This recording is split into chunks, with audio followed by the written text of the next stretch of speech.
मित्रों, मन ही मन बात करें, इशारे से ही बात कर रहे हैं द्वारपाल, और इशारा कर रहे हैं, कह रहे हैं कि देखो भाई, हम तो द्वारपाल ठहरे, हमारा काम है ड्यूटी करना, हम ड्यूटी पर हैं।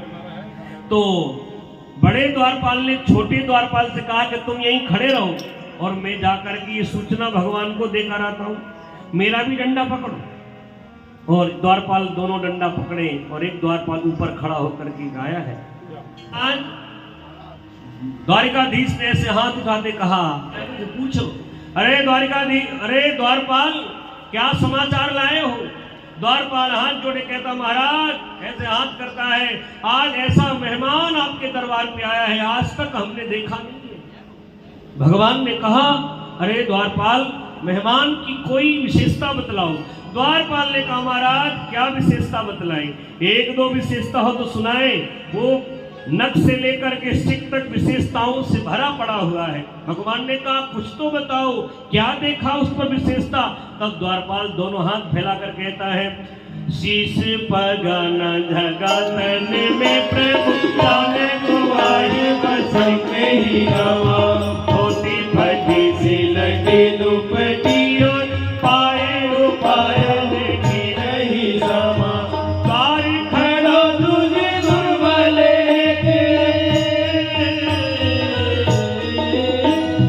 बारी खड़ा तुझे दुर्बले, रहा शक्ति सोब सुधाया वीरवा, निखंड दीने दयाल को धाम, बतावत अपनो नाम सुदामा, पूछत दीने दयाल को धाम, बतावत अपन नाम सुदामा। ऐसे भगवान ने सुदामा कहा है कि द्वारकाधीश दौड़ पड़े, कि सुनते ही दौड़े चले आए मोहल, आया गले से सुदामा को मोहल, बताया गले से सुदामा को मोहल, कि सुनते ही दौड़े चले आए मोहल, बताया गले, नजर पे है जमा, बता दो कहीं नाम है सुदामा,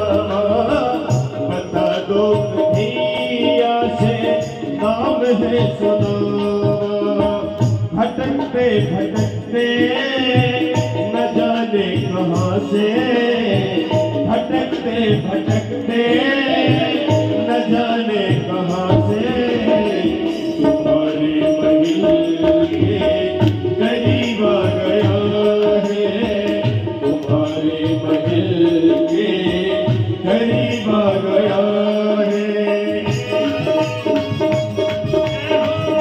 तुम आए तेरा के तेरे कोई, देखी सुदामा की दशा,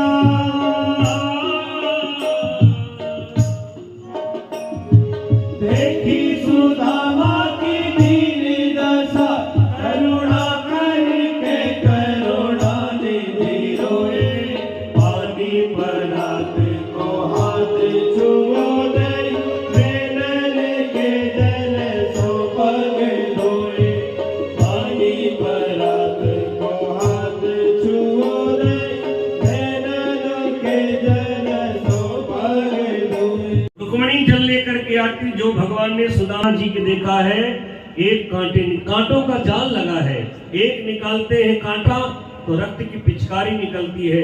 भगवान की आंखों से गंगा यमुना की धार बह चली और बोली,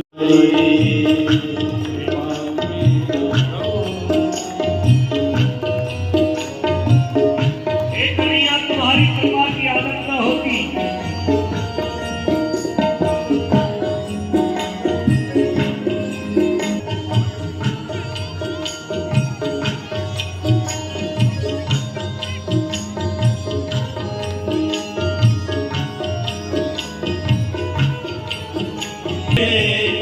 जगत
गणेश के दिव्य महोत्सव पर रखा गया था और बहुत ही सुंदर ये कार्य संपन्न हुआ। सभी भक्तों के विशाल सहयोग से यह कथा उत्तरोत्तर सबको आनंद देने वाली रही। सभी भक्तों ने खूब बढ़ चढ़ करके इस भागवत में हिस्सा लिया।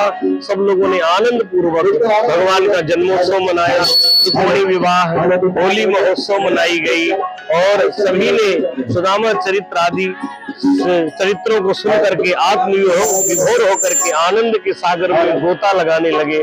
सभी भक्त खूब आनंदित हुए। भागवत कथा यह निर्विघ्नता पूर्वक सबके सहयोग से संपन्न हुई।